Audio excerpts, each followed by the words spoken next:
Recuerda que puedes escuchar este audio horas antes de su estreno y sin publicidad, suscribiéndote en cesarvidal.tv.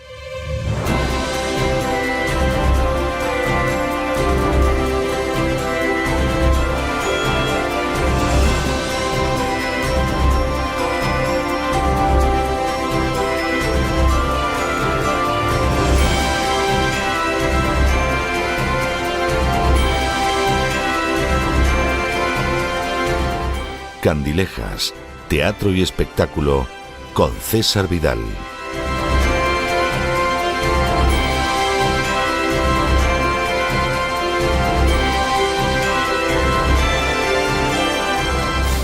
Estamos de regreso para esa entrevista especial que tenemos todos los viernes por la noche. Ustedes saben que yo tengo el corazón muy cercano a esta entrevista. Siempre tengo que hacer la salvedad, porque es de justicia y es obligado, de que siempre concluimos los programas del lunes al jueves con gente que es de primera fila, y es de primera fila a la hora de tratar la economía, la psicología, la literatura. Pero este programa del viernes y, desde luego, su entrevista final es algo muy especial. Y es algo muy especial porque siempre les traemos a gente que es muy especial. A veces esa gente especial es conocida en todo el mundo. Es ese director de cine que en cierta ocasión le dieron el Oscar, es esa bailarina de ballet que sigue llevando su arte por los teatros de medio mundo, es ese cantante de bel canto que es conocido por lo menos en la mitad del planeta y es una persona, conocida internacionalmente. A veces es una persona que es conocida dentro de su país, pero no fuera de su país. Y ahí nos interesa mucho que la persona que traigamos, si es peruana, la puedan conocer los argentinos, si es argentina, la puedan conocer los mexicanos, si es mexicana, la puedan conocer los españoles. Es una idea de poder conocer a todas esas personas que además se mueven, se comunican en ese legado maravilloso que es la lengua española. Y en otras ocasiones les traemos a gente que a lo mejor ni siquiera es totalmente conocida dentro de su país, pero sí es conocida en ciertas áreas, en ciertas regiones, en ciertos lugares, y merece la pena que se la conozca dentro de todo el mundo de habla hispana. La persona que tenemos esta noche es una persona muy especial, es conocidísima en el ámbito de los medios en España, ha pasado por distintos medios que la han hecho muy popular y de esas personas que identifica a la gente que va por la calle y se cruza con ella, pero al mismo tiempo es una persona que se ha incorporado recientemente a nuestro equipo para elaborar y además locutar esos boletines de noticias que tenemos a diario. Los boletines de noticias son muy importantes para nosotros, no solo nos permiten dar a conocer la realidad española fuera de España, sino que también nos permite que se puedan conocer aspectos de Hispanoamérica tampoco tratada en los medios internacionales o aspectos internacionales muchas veces muy poco tratados también porque son especialmente espinosos y por lo tanto es una parte muy esencial del programa y una parte que en un momento determinado, hace pocos días, decidimos que tenía que desempeñar nuestra invitada de hoy y estamos convencidos de que no nos equivocamos. Les estoy hablando, por supuesto, de María Durán. María, muy buenas noches, muy bienvenida. Muy buenas noches, César, muchísimas gracias. Me has emocionado mucho, te tengo que decir, ¿eh? Yo muy conocida, no sé si soy más que dentro del sector en de España las personas, en ese sector de personas que se esfuerzan mucho en informarse de una manera libre. En ese sector sí. Pero tenemos tanto por hacer todavía, así que te agradezco muchísimo la presentación que me has hecho. No, por favor, faltaba más. No, yo creo que ha sido bastante telegramática. María, una primera cuestión. ¿En tu familia había antecedentes de gente en el mundo del periodismo o tú has sido la primera que se ha lanzado a la piscina del periodismo? No había ninguno. Yo vengo de una familia de médicos, militares y abogados. Y yo me he salido bastante de ahí. Hombre, hay gente, por ejemplo, yo tengo un hermano que se dedica al marketing, una hermana que se dedica a eventos, Pero en general, en mi familia casi todo el mundo se ha dedicado a 3 grandes ramas. También es verdad que antes las mujeres trabajábamos menos, ¿no? Mi abuela era perito, pero nunca ejerció. Pero no, periodistas yo he sido la primera y no sé si decirte que a ratos me gustaría ser la última. Cuando veo a mis hijos que les gusta mucho lo que hago, Lo cuando entiendo. veo a mis hijos que me ven en un vídeo de YouTube y se emocionan y me dicen, mami, eres youtuber, yo quiero ser youtuber, digo, ay no, que elijan cualquier otra cosa, porque los Lo- periodistas, si intentamos mantenernos fieles a lo que es el periodismo, sufrimos mucho, ya lo sabes tú. No, yo lo sé, yo lo sé. Oye, y cuando María Durán de pronto decide que se va a dedicar al periodismo, ¿en casa qué le dicen? Le dicen, hombre, está Se muy bien, espantaron. María. Esto te iba a decir, no te dijeron, Mi madre y mi María, abuelo ¿por qué me no sacas dijeron, una plaza de funcionario, por ejemplo? mi Algo madre y así. mi abuelo me dijeron, por favor, pero primero estudia otra cosa. Mi madre, de hecho, me dijo, por favor, yo te lo pago, haz antes ICADE. Y dije, no, de ninguna manera, que no me gusta nada.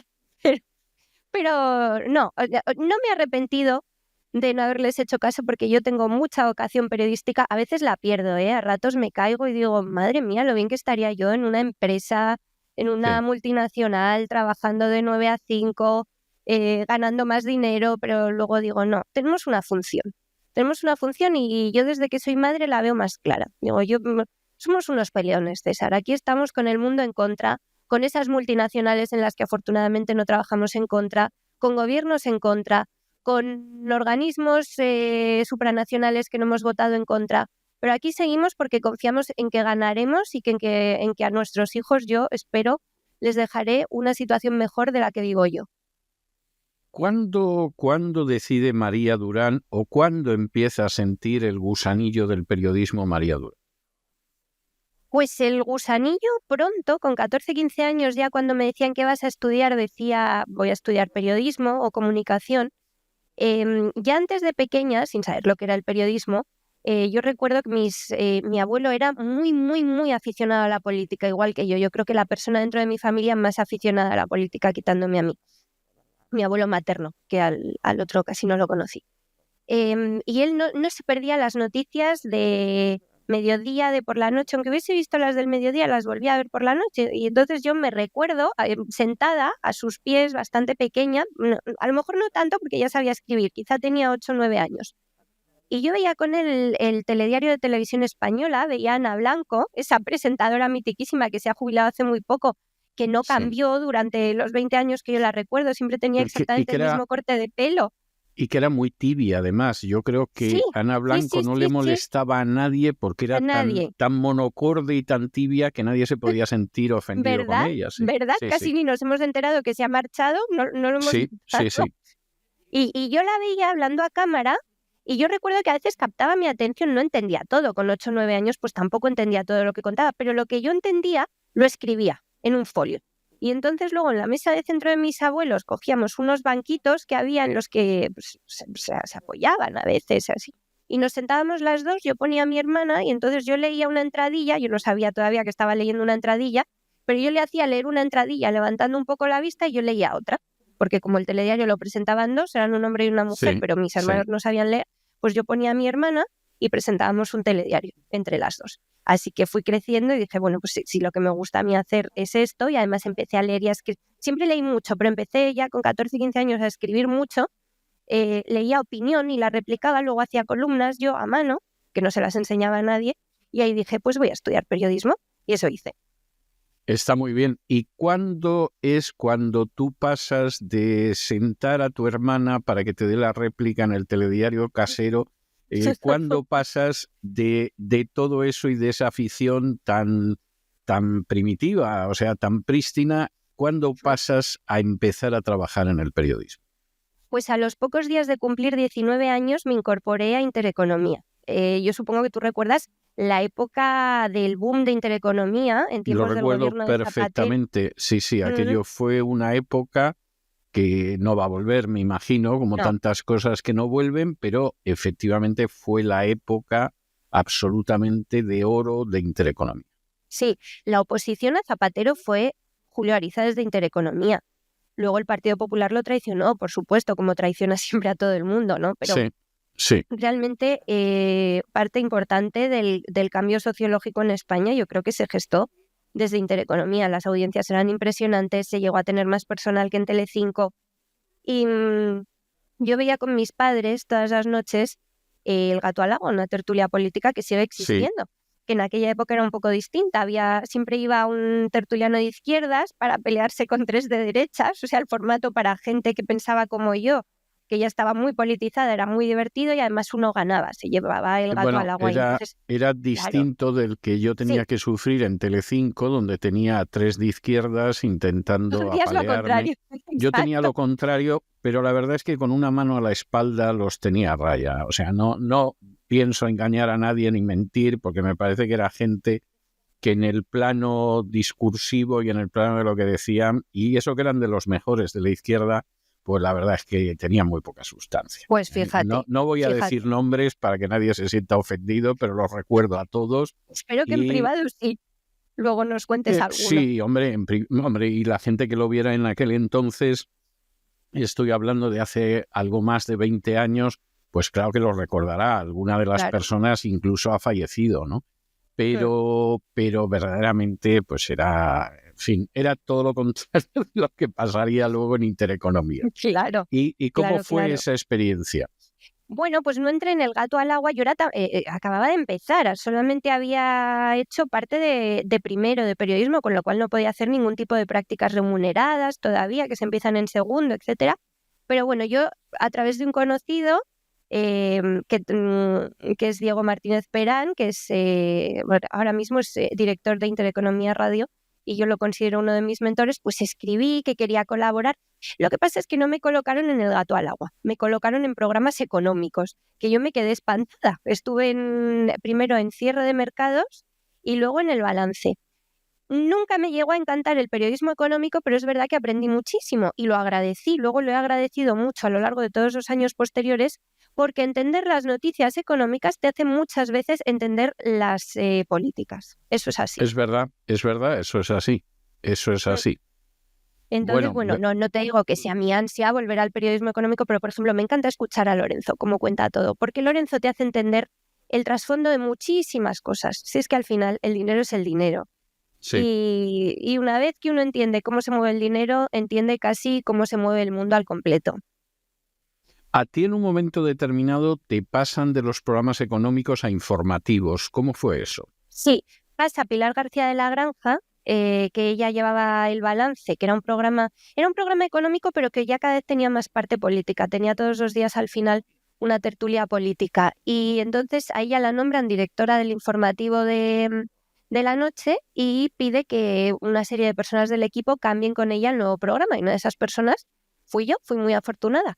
Entonces, claro, era muy joven, debía tener entonces 21 años, una cosa así. Ya me habían contratado, incluso antes de terminar los estudios en Intereconomía me contrataron. Recuerdo mi primer sueldo, que no era jornada completa. Yo creo que trabajaba 6 horas al día y cobraba 600 euros, una cosa así, que para mí aquello fue, no me sentí millonaria. Sí, claro, pero no llegabas ni a 1.000 eurista, pero te sentiste la más de contenta. Vamos, feliz. Fue una sensación de plenitud, de haber alcanzado todos mis objetivos. Pero claro, al principio con los buenísimos periodistas que había en Intereconomía, estaban Luis Losada, que presentaba otro informativo, Irene Cacabelos, pues no iba a estar yo cubriendo la Moncloa, ¿no? Sí fui a Moncloa en los informativos, o sea, cada vez fui haciendo más cosas. Pero empecé haciendo temas de sociedad, colegios, educación, sindicatos. Luego ya fui haciendo cada vez más cosas. Recuerdo, por ejemplo, mi primer directo, porque al principio grababa los reportajes, mi primer directo fue cuando la famosa lona de Tomás Gómez de Invictus. Esa fue la primera vez que yo estuve en directo en televisión, que además me pilló afónica. Entonces fue un día emocionantísimo porque estaba agobiada por la afonía, pero por otro lado con unas ganas enormes de por fin debutar en directo. Bueno, lo recuerdo como una época francamente muy feliz y de aprender muchísimo. Y me fueron pasando cosas más interesantes cada vez. De hecho, luego, pues eso sí que estuve en consejos en ruedas de prensa de consejos de ministros, estuve en ministerios, estuve... ¿Por aquel entonces estuve en el 15M, sí, donde descubrí de primera mano lo que es que a un periodista vayan a agredirle por hacer su trabajo. Me pasó muchas veces que mis cámaras, que no eran precisamente de ideas parecidas a las de Intereconomía ni a las mías, me dejaron sola porque les daba miedo lo que les pudieran hacer los ultraizquierdistas del 15M y se subían a la furgoneta y se iban porque yo me empeñaba en seguir con un directo, me empeñaba en seguir grabando entrevistas y me quedé sola varias veces. Fue la primera vez los chicos dejaban abandonada a la chica. Bueno, y chicas también, chicos y chicas, bien. pero sí, cuando la situación se ponía muy tensa, ellos se subían a la furgoneta y cerraban, y yo me quedé varias veces. Nunca me llegaron a pegar, sí a empujar, pero bueno, aprendí a hacer directos bajo presión, no te digo de estar en la guerra, ¿no? Pero al final estar rodeada de 50 personas que te están escuchando y que están con una actitud muy hostil hacia ti porque saben que lo que tú estás contando no es lo que ellos quieren que se diga, y aún así seguir informando en directo y conseguir sacar adelante esa información, etcétera, te da muchas tablas también. Y sobre todo yo ya vi que era, no te diré una valiente, pero sí quizá una inconsciente, ¿no? Porque la verdad es que empecé a hacerlo entonces y ya no he dejado de hacerlo nunca. Es verdad que desde que tengo hijos sí en algunas cosas tengo más cuidado, por ejemplo en las no-go zones, etcétera. Este verano no me he atrevido a entrar en todas las que tenía planeado, pero sí me di cuenta de que yo me atreví a hacer cosas que otros no se atrevían a hacer. Y que sí que valía para esto. Seguramente porque en tu caso sí entendías lo que es el periodismo y en el caso de otros pues era una especie de funcionariado o algo que se utiliza para llegar a fin de mes. O sea, no existe esa vocación, existe que bueno, yo llevo la cámara, pero tampoco me complique usted mucho la vida con la cámara porque no quiero que me compliquen la vida. Tú hay un momento en que sales de Intereconomía. Al cabo de 3, 4 años te vas de economía antes de regresar al Toro. En ese paréntesis, ¿qué es lo que haces? Pues me dediqué a la comunicación en empresas de recursos humanos, de headhunting. Son empresas que buscan, en este caso eran ejecutivos, eran altos ejecutivos, y estuve en departamentos de comunicación, pero la verdad es que nunca sentí que terminase de encajar. Mi vida se volvió muy tranquila, se acabaron las guardias, porque mucha gente no sabe que los periodistas hacemos peores guardias que los médicos, porque además no nos las pagan como a los médicos, pero es una cosa sacrificada. Yo he trabajado como tú 24 de diciembre, 25 de diciembre, 31 de diciembre, 1 de enero, me he perdido cosas de mis hijos. Eso es una cosa que los periodistas hacemos y creo que no se nos reconoce muchas veces. Pero bueno, echaba de menos la vida un poco más apasionante y un poco más desafiante del verdadero periodista. Así que al final me ofrecieron volver y di el paso. Estuve con Gonzalo Vans y Beatriz Rojo, que son periodistas que yo conocía de mi época anterior, con los que había mantenido una muy buena relación. Ellos siguen en medios. Gonzalo Vans, de hecho, sigue en bastantes medios españoles. No sé si ahora mismo sigue en Antena 3, pero tuvo un papel muy destacado en Espejo Público. O sea, es un periodista del que yo he aprendido mucho y al que he admirado muchos años, y volví. Es verdad que al principio un formato que me espantaba, pero que luego con el tiempo me he dado cuenta de que Julio Ariza había sido ahí bastante visionario con los medios online, porque ese formato que se llamó La Redacción Abierta y que consistía en que hacíamos un programa en directo en vez de en un plató sentados en mitad de la redacción e iban pasando los periodistas y nos contaban sus últimas horas, se ha terminado pareciendo mucho a lo que son algunos podcasts, algunas tertulias de periódicos online, etcétera, etcétera. Entonces, con las mejoras que había que hacer, que se fueron haciendo, pero fue un formato que tenía mucho sentido en ese momento. Yo no lo supe ver, pero luego sí he apreciado mucho haberme incorporado. Bueno, la verdad es que eso está muy bien. ¿Cómo es ese retorno al reino de Ariza, ya no Intereconomía, ya el Toro? Bueno, ya no tenía nada que ver Intereconomía con lo que había sido, ¿no? Sí. Yo salí una vez que empezó la cosa a decaer y hasta nos habíamos mudado de sede. Pasamos de una sede espectacular en la Castellana a una pequeñita en el centro de Madrid, pero también lo recuerdo con mucho cariño porque todos hacíamos de todo. Y entonces creo que lo mejor que puede ser un periodista es autosuficiente, polifacético. No se trata de saber de todo. Yo no pretendo saber tanto de geopolítica como un doctor en relaciones internacionales, o no pretendo saber tanto de economía como un periodista que solo se dedica a la economía.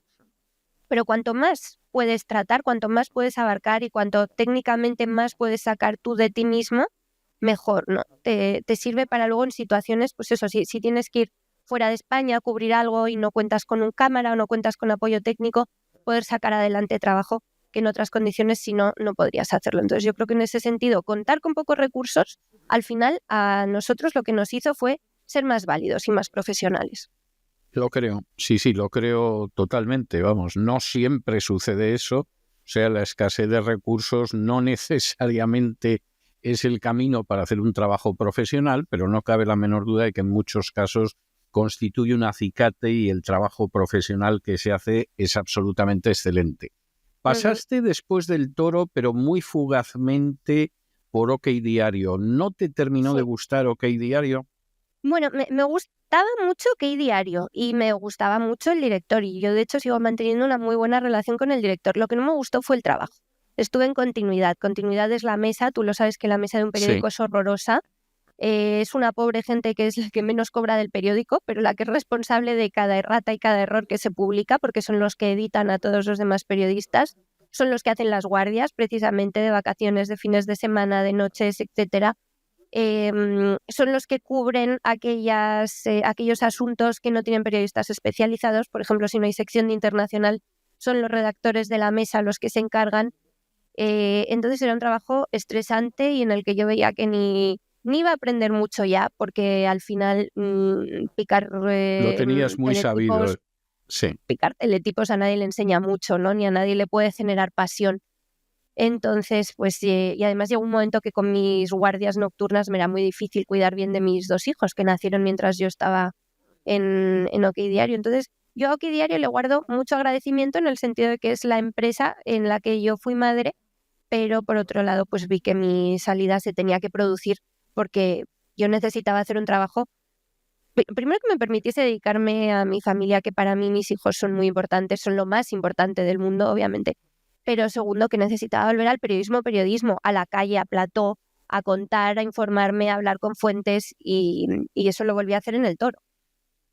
A todo eso, en un momento determinado, tú formas parte de una aventura que en un momento determinado se pensó que podría ser una aventura de éxito, una aventura importante, una aventura que dejaría huella desde una perspectiva de una televisión de enfoque más bien conservador, pero que al final no salió bien, que fue 7NN. ¿Cómo fue tu experiencia en 7NN? O como algún malvado decía, los 7 enanitos, que es como alguna persona... Como algún enanito decía de 7NN. Algún malvado que tampoco está para hablar de enanitos, te diré. No, exacto, bueno. No, todo lo contrario. Yo a veces pensaba, esto lo dirá porque forma parte del gremio, pero efectivamente es así. ¿Cómo fue esa experiencia de 7NN que empezó, yo creo que con mucha ilusión, con mucha esperanza, con mucho entusiasmo, pero que finalmente acabó desapareciendo? Muchísima ilusión. Fue un momento, el del inicio, fantástico. A un periodista yo creo que se le presenta una oportunidad así una vez en la vida, de fundar una televisión nacional desde cero. La CNN española queríamos ser, eso decían los publicistas en los anuncios de los primeros tiempos.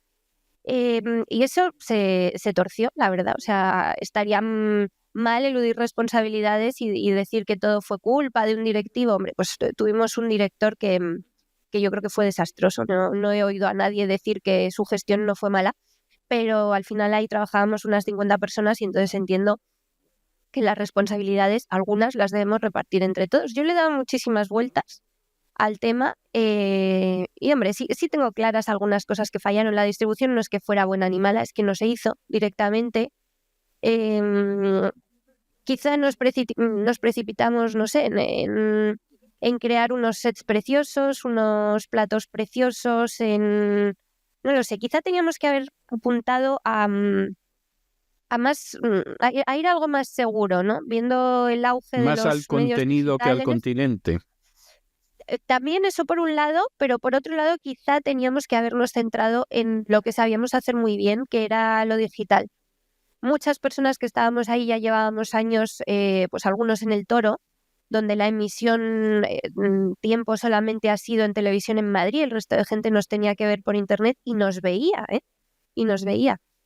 teníamos que habernos centrado en la página web, porque quien no nos veía en directo, y en directo era muy complicado vernos, luego prácticamente no podía recuperar nuestros contenidos. no sé, quizá pues también teníamos que haber elegido mejor los temas, ¿no? Es verdad que, por ejemplo, yo presentaba un programa de mañana en el que intenté pues emular a lo que eran los magazines de primera hora, Espejo Público, Ana Rosa Quintana, etcétera. Y quizá ese no era mi público, porque es verdad que mi público creo que es el español medio que está sentado viendo No, Antena 3 o no. Telecinco a ver si le dicen dónde se tiene que ir a probar algún hipotético medicamento o no, ¿no? Entonces quizá erramos el tiro un poco en cuanto a contenidos y continente. Entonces, claro, yo también intento ser justa y decir, no todo lo hizo mal uno. El resto también tuvimos que hacer cosas mal. Y a partir de ahí sí que he intentado centrarme más en lo que sé. Por ejemplo, a mí no se me da bien hablar de corazón, pues intento, si tengo que hablar No de hablar de corazón, que venga corazón. alguien que lo sepa o no hablar, Exacto, sí, efectivamente. sí. Intento ya centrarme en las cosas que sé hacer. Yo no sé de todo, es evidente. Estoy abierta a aprender. Yo, por ejemplo, desde el inicio de la guerra en Ucrania he cambiado muchísimo de opinión. Yo no, o sea, me gusta mucho la geopolítica, pero no es mi especialidad. Es verdad que además siempre he conocido tan buenos periodistas expertos en geopolítica que cuando tenía dudas les preguntaba a ellos. Yo cuando se produce la invasión al principio digo, pero este señor psicópata aquí invadiendo a estas pobres personas, luego claro, te informas, te enteras de lo que pasaba en determinadas regiones y dices, estaba yo bastante equivocada. No eran las cosas como yo decía. Pero claro, para eso tienes que tener las ganas de ir un poco más allá. Si simplemente te sientas en tu sofá y pones cualquier canal generalista español, nunca te vas a enterar de que la vida es distinta a lo que crees. No, Entonces, es cierto, es así. ¿verdad? Uh-huh. Y en Es eso estamos. triste, es lamentable, pero es cierto. Por cierto, después de la aventura de 7NN, lamentablemente malograda, porque verdaderamente era algo ilusionante, pasas por la Gaceta de la Iberosfera, es decir, dejas lo que es la imagen y el sonido y te metes sobre todo en escribir. ¿Cómo ha sido tu experiencia en la Gaceta de la Iberosfera? Pues es que había acabado tan harta después del cierre de 7NN, fue una cosa tan triste y tan traumática que dije, me voy a dedicar a otra cosa, me voy a dedicar a escribir. Y en la Gaceta, la verdad, que es el periódico de la Fundación Disenso, he estado a gustísimo. Al final, pues tenía algunas discrepancias con mi jefe, no demasiado por lo profesional, sino más bien pues porque al final para mí lo más importante son mis hijos y el mundo no está diseñado para que las madres nos queramos ocupar de nuestros hijos. Pero sí ha sido una época agradable. He hecho columnismo, que a mí me apasiona. Yo sé que la opinión no es algo que le interese a la mayoría del público. Y eso que fue lo más importante de la prensa durante años y años y años. Sí. O sea, las firmas del periódico eran lo que definía el periódico. Yo, incluso siendo bastante pequeña, recuerdo pues esos debates que tenían Alfonso Uxía y Jaime Capmany en el ABC, ¿no? De eso no queda nada. Prácticamente, porque prácticamente ya no existe la prensa escrita, nadie la compra, nadie la consume, las columnas son online, no es lo mismo, y luego incluso teniendo acceso a columnas online es que poca gente las lee, y yo me pregunto, pero ¿cómo se va a aprender algo si tú no lees la opinión de los demás y no lees los artículos de expertos y no sabes lo que piensa el otro? Bueno, pues a la gente por lo que sea no le interesa, pero a mí la opinión me apasiona. Yo lo comprendo. Yo he estado durante décadas, no años, décadas, escribiendo mis columnas semanales y todo lo demás, y curiosamente nos echaron con una diferencia de muy poquitos días de la columna de La Razón a Alfonso Uxía y a mí. Es decir, creo que le echaron... Lo recuerdo perfectamente. Fue prácticamente al mismo tiempo. Yo creo que la mayor diferencia era que Alfonso cobraba y cobraba bien y a mí no me pagaban. Desde hace años, pero sí, pero bueno, esta es una historia muy larga, ¿eh? Entonces, y que no voy a contar ahora, pero en cualquiera de los casos... ¿Y fue por lo mismo? ¿Porque os enfrentasteis al director porque considerabais que no siempre era todo lo sincero que se debe ser siendo periodista? Yo no tuve un enfrentamiento directo con Maruenda, la verdad es que no, entre otras cosas porque es una persona con la que es muy difícil tener un enfrentamiento, es decir, una capacidad... parece que tiene genes de anguila, ¿no? A la hora de enfrentarse con ciertas situaciones. Mentiría si dijera que tuve un enfrentamiento, pero sí me constaba que había cosas que yo escribía que molestaban mucho, que provocaban llamadas y de pronto pues hasta ahí llegamos, y con Alfonso fue cosa de unas horas antes, o sea, fue algo tan seguido que cuesta mucho creer que sea una casualidad realmente. Y entonces, pues eso fue lo que Sí. pasó en La Razón. Yo, de todas formas, bueno, Alfonso, por supuesto, ha seguido escribiendo sus columnas en Internet, está en un periódico en Internet, y yo tengo una columna que, en fin, escribo desde hace años y que la titulo Las columnas de la sinrazón, por razones que ya te puedes imaginar, el título. Y, claro, son columnas que al final no se publican en La Razón, no son columnas de La Razón, sino más bien de la Sinrazón. Y entonces es una columna que yo sigo escribiendo, que se emite, porque además es visual, es audiovisual, en cesarvidal.tv, y que yo es uno de los momentos que mejor lo paso, porque además me puedo permitir escribir sobre cosas que a veces la gente pues no escribe columnas, pero que a mí me parecen muy entretenidas. Creo que es una de las partes de mi trabajo que más disfruto, porque a mí me gusta el columnismo, me gusta mucho, y en un momento determinado me arrojaron a las tinieblas externas y yo decidí que, bueno, yo seguía escribiendo columnas y lo sigo haciendo todas las semanas. Bueno, de esa Gaceta de la Iberosfera, tú pasas en un momento determinado a La Voz. Es decir, cuando en un momento determinado estamos pensando en sustituir a una persona que trabajó con nosotros bastante tiempo, tengo que decirte que el culpable principal de que nos pusiéramos en contacto contigo fue nuestro productor, Isaac Jiménez, que dijo: María Durán es la persona ideal. Y efectivamente fue así, lo examinamos y nos pareció que efectivamente Isaac, como en tantas otras cosas, tiene un ojo clínico especialmente desarrollado, y entonces te llamamos y llevas con nosotros ya varias semanas. ¿Cómo te sientes en La Voz? Ay, pues es que me pongo muy nerviosa al hablar de esto, César, porque yo, después de dejar la Gaceta, estuve unos meses, poquitos, colaborando otra vez con OK Diario en los reportajes. Sí. Y justo estaba por la redacción, el día que me escribe Isaac, estaba sentada con el director de una de las secciones que conozco de hace muchos años de Intereconomía en su despacho. Me llega el mensaje de Isaac y me puse tan nerviosa, le dije: te tengo que decir, no voy a decir su nombre porque evidentemente él me guardó el secreto, te tengo que decir que me voy, eres el primero en saberlo, me voy de aquí porque me acaban de escribir de la de César Vidal y no puedo decir que no. Y efectivamente no dije que no, le dije a Isaac ese mismo día que sí, que por supuesto que estaba entusiasmada, interesada en ser parte de vuestro equipo, que solamente me diese un día para gestionar las cosas bien. Y no, le pedí 5, creo, le pedí, esto era mitad de semana, y le pedí como hasta el siguiente lunes, y no hizo falta. Antes del fin de semana ya había hablado con él, ya había cerrado todo, lo había dejado atado, y el salto fue en cuestión de un fin de semana, hubo un fin de semana de por medio. Estaba deseando empezar y así lo pude hacer. A veces los astros se alinean, ¿no? Y uno puede hacer lo que quiere en el momento perfecto, y esta vez ocurrió así. Bueno, no sé si eran los astros, a nosotros nos pareció providencial que pudieras decir que sí. Estamos muy contentos con tu trabajo en el equipo, o sea, esta también es la realidad. Bueno, yo estoy convencido. Bueno, cuánto lo celebro, no sabes cuánto lo celebro. A mí me gusta que la redacción esté formada por gente que se siente feliz con su trabajo, porque creo que eso se nota muchísimo en el producto final.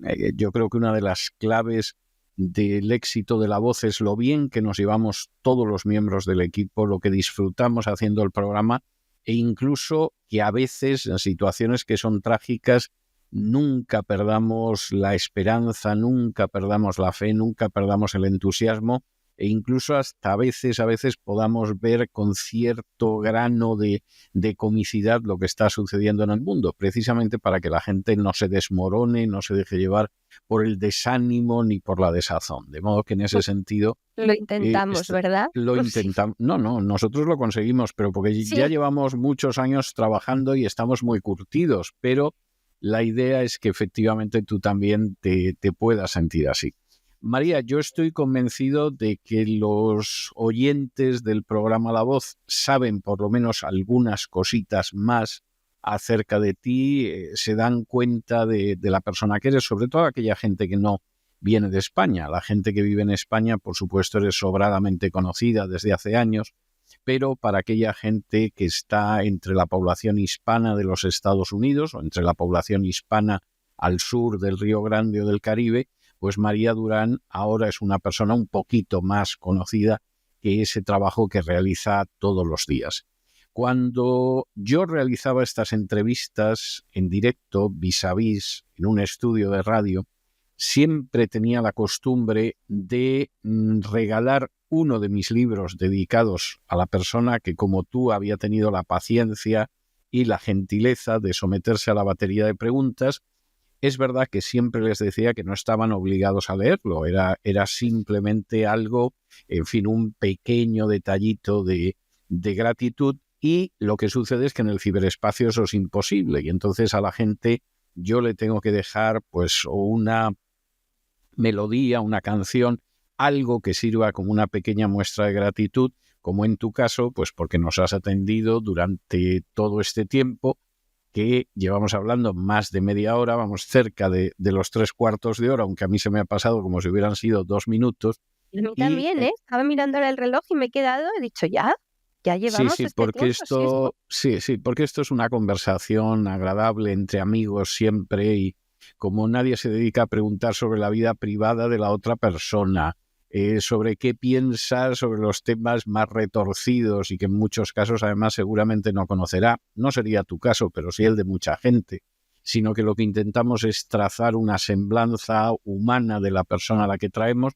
Pues claro, es muy agradable, es muy grato, y cuando te quieres dar cuenta has llegado al final y ha sido una extracción indolora, realmente, ¿no? Entonces, yo he escogido para dejarte hoy como una muestra de gratitud, como pieza musical, he escogido el tema principal de una película que creo que en España se tituló Primera Plana o En Primera Plana, es una película del año 2015, en Estados Unidos se llamó Spotlight, y hablaba de un ejemplo importantísimo de reporterismo en un momento determinado en Estados Unidos, con la redacción de un periódico enfrentándose con presiones de todo tipo en esa ciudad y, sin embargo, haciendo su trabajo como hay que hacerlo, es decir, no dejando que los poderosos te controlen, sino exponiendo la verdad, que es precisamente la esencia del periodismo. De modo que yo te dejo con este tema principal. Te agradezco muchísimo el tiempo que nos has dedicado y, en fin, nos volvemos a encontrar el lunes de la semana que viene, Dios mediante, en tu boletín de noticias. Claro que sí, César. No, y gracias a vosotros, por favor. Ojalá ir pronto a conocerte en persona y que me puedas dedicar un ejemplar. Bueno, encantado. O sea, yo cuando no estoy en Miami estoy en Washington, y cuando no estoy en Washington estoy en Miami, pero estoy fácilmente localizable y, por supuesto, puedes venir cuando quieras, sin ningún tipo de problema, y estaré muy encantado de dedicarte a alguno de mis últimos libros personalmente. Ojalá que en 2025 pueda ser, de verdad que sí. Un abrazo. Que así sea. Un abrazo muy fuerte, María. Y con estos compases de esa grandísima película dedicada al mundo del periodismo, además contando una historia real que es Spotlight, hemos llegado nosotros al final de nuestra singladura de hoy del programa La Voz.